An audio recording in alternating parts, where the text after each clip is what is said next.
Hathras case से जुड़ी हुई खबर मिल रही है।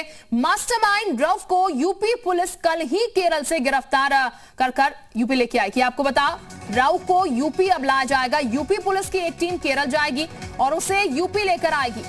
रऊफ की रिमांड पर पुलिस उसे लेगी। हाथरस केस में हिंसा की साजिश रचने का आरोप रऊफ पर है और अब उसको रिमांड पर यूपी पुलिस लेने जा रही है। रऊफ से फंडिंग को लेकर भी पूछताछ की जाएगी।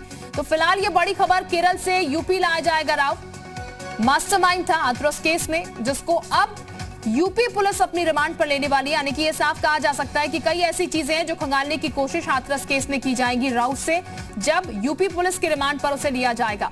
तो फिलहाल बड़ी खबर इस पूरे मामले में यही कि हाथरस मामले को लेकर अब रऊफ की यूपी पुलिस रिमांड लेने वाली है। यूपी पुलिस इस मास्टरमाइंड से वो तमाम चीजें जो है उगलवाने की कोशिश करेगी, जिसके तहत ये पूरा प्लानिंग इस केस में की गई थी। हाथरस केस को लेकर जो तस्वीरें सामने आई थी उसमें मास्टरमाइंड रऊफ निकला था और ऐसे में अब रऊफ को यूपी पुलिस अपनी रिमांड पर लेने वाली है। केरल से यूपी उसको पहले लाया जाएगा और उससे पूछताछ की जाएगी। तो कल ही केरल में गिरफ्तार किया गया था रऊफ, जिसके बाद अब यूपी पुलिस उसको रिमांड पर लेने वाली है। यूपी पुलिस केरल से उसे यूपी लेकर आएगी, जहां पर उसकी रिमांड ली जाएगी और फिर रिमांड के बाद उससे पूछताछ की जाएगी। इस रिमांड के तहत उससे वो तमाम चीजें निकलवाने की कोशिश, वो जानने की कोशिश की जाएंगी, जिसके तहत ये पूरी प्लानिंग की गई थी। कैसे ये पूरी प्लानिंग हुई, कैसे इसको और हिंसक रूप देने की कोशिश की गई थी, ये तमाम चीजें हैं जो कि रऊफ से जानने की कोशिश इस केस को लेकर की जाएंगी जब रिमांड पर रऊफ को लिया जाएगा। तो ये बड़ी खबर फिलहाल हाथरस केस से जुड़ी हुई है।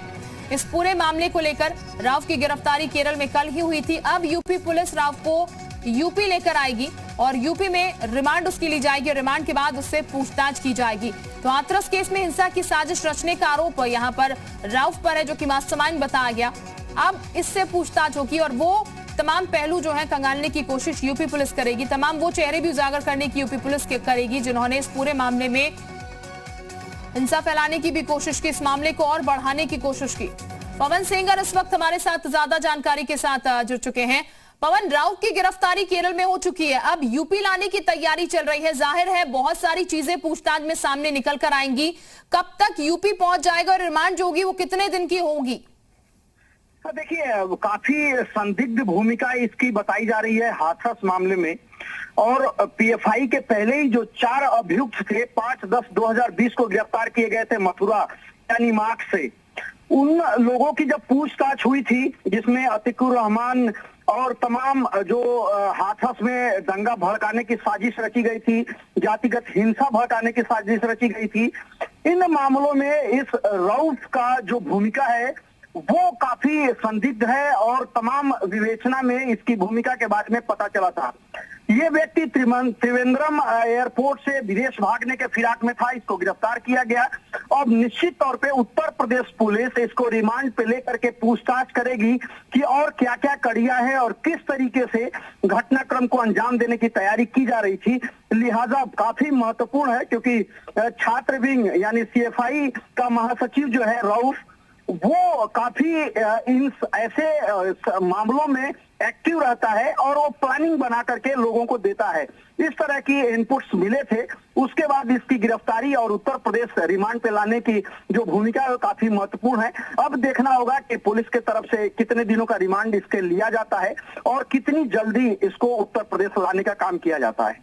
बिल्कुल पवन, यहाँ पर ये बहुत महत्वपूर्ण होगा जब रऊफ से पूछताछ की जाएगी, क्योंकि कितने बड़े स्तर पर इसको करने की कोशिश की गई थी इस पूरे मामले को और तमाम चीजें सामने निकल कर आ रही थी रह रहकर। अब रऊफ से जब पूछताछ की जाएगी तो ये कहा जाए कि कुछ और चेहरे होंगे जो उत्तर प्रदेश से ही सामने निकल कर आएंगे।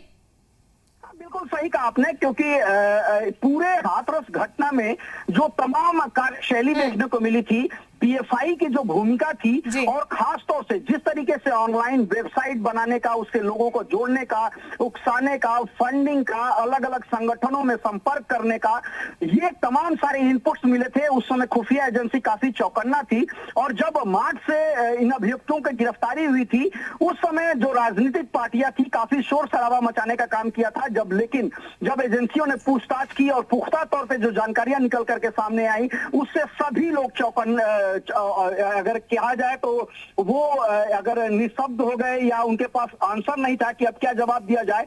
और जो तमाम तथ्य निकल करके आए और सरकार की तरफ से जो इनपुट्स दिए गए, मंत्रियों ने खुल करके पीएफआई के बारे में बोलना शुरू किया और सारे इनपुट्स के बाद अब ये व्यक्ति जब इससे पूछताछ होगी बिल्कुल, यानी कि पवन ये काफी अहम कड़ी होगी हाथरस केस को लेकर और काफी चीजें हैं जिनका इंतजार है, जो चीजें अभी सामने आना बाकी है इस केस को लेकर। उम्मीद यही कि जल्द से जल्द यूपी लाकर रिमांड ली जाए और तमाम चीजें जो है वो सामने निकल कर आए। शुक्रिया आपका पवन तमाम जानकारी देने के लिए।